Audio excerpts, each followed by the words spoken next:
This section of Jesus' teaching about the cost of discipleship is the most radical and probably the most original of the various forms of this tradition.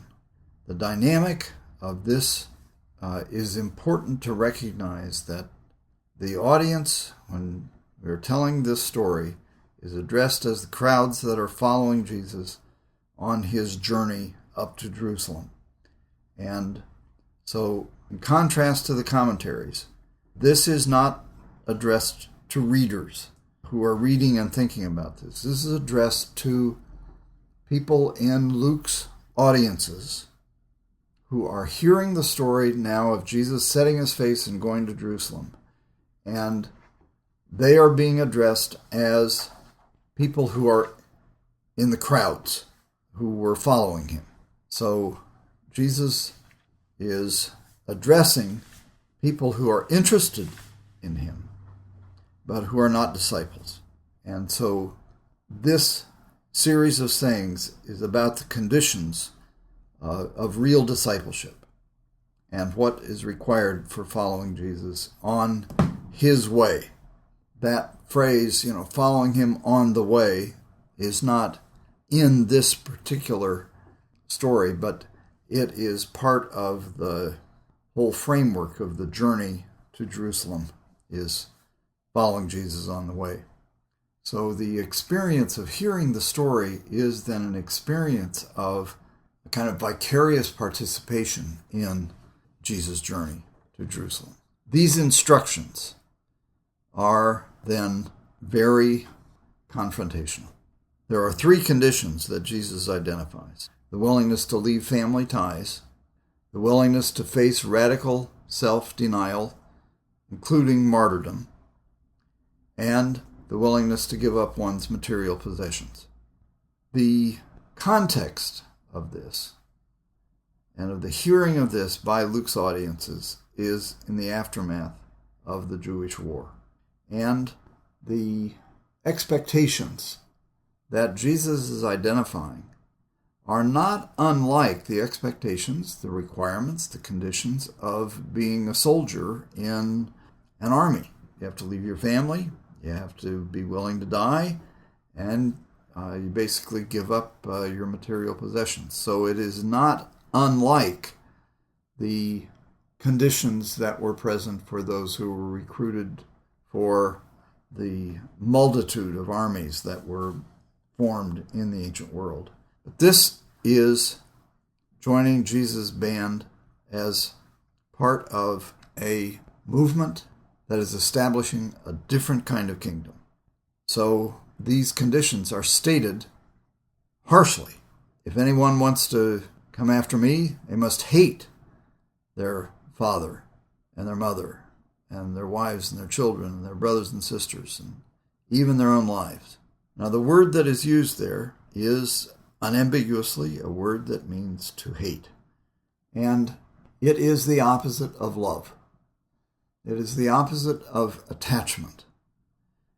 This is about radical detachment from connections with the world, with normal life and normal human affections, and wholehearted devotion to Jesus and to his kingdom, to the kingdom of God.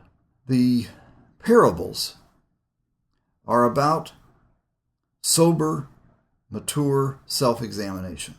The parable of building a tower, of going to war, these parables are directed to people to encourage them to do that kind of serious, sober, mature self-examination before making a decision about following him, about being his disciple. It is not unlike the requirements for self-examination that are present for people who are considering joining monastic orders now. And the kind of spiritual self-examination that is present in those communities for those who are postulants or who are considering taking their final vows in joining the order. These stories are part of their preparation and of models for what they consider. These two parables. The tower was a fortification that was built for protection of house or land or vineyards. Sometimes it was by governmental officials. Herod built great towers. The Herodium is an example of that, if you want to look that up. Or a rich person could build a tower for example, protection of a vineyard.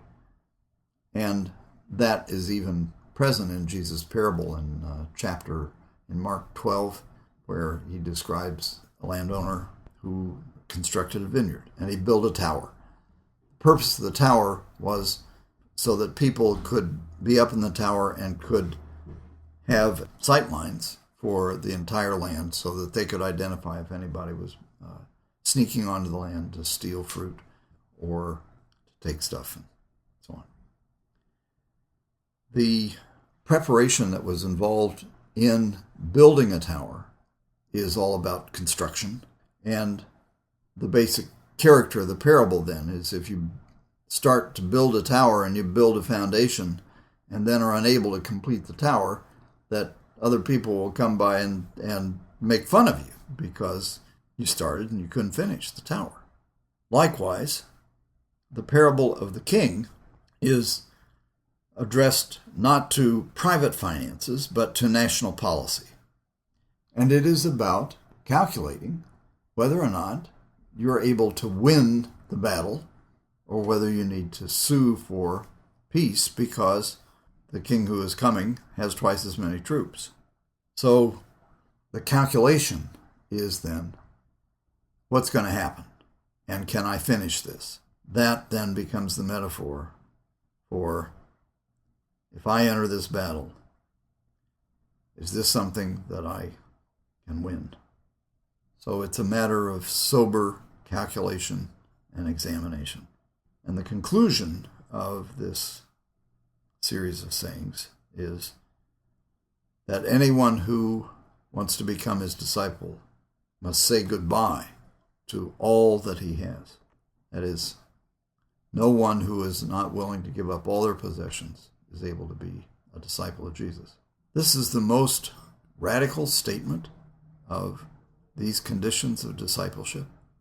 And in the telling of these sayings, I think the style, the character of Jesus' words is not what you would call tough. This isn't like a sergeant at a military training camp. This is a person who is actively encouraging those who are considering being his disciples and his followers to think about it and to be clear about the conditions that are required for those who would be his disciples. Count the cost. And the option that is clearly present and is being offered is don't do it. Don't follow. If this is too demanding for you, then don't do it. This is also the exact opposite of the prosperity gospel that is being perpetrated as Jesus' teaching in much of the church now, and especially on TV, that if you follow Jesus, then you're going to get rich, and that what is a condition of discipleship is willingness to take risks so that you can get rich. There could be nothing further from the spirit of this story than that teaching about being a disciple of Jesus. This is about radical renunciation and the willingness to give up everything for the sake of the kingdom of God and following Jesus. And the spirit of this is, think about it, a dimension of this story that needs attention is Jesus saying that anyone who follows me must be willing to take up their cross and follow me. is about the willingness to be a soldier who fights by nonviolent resistance.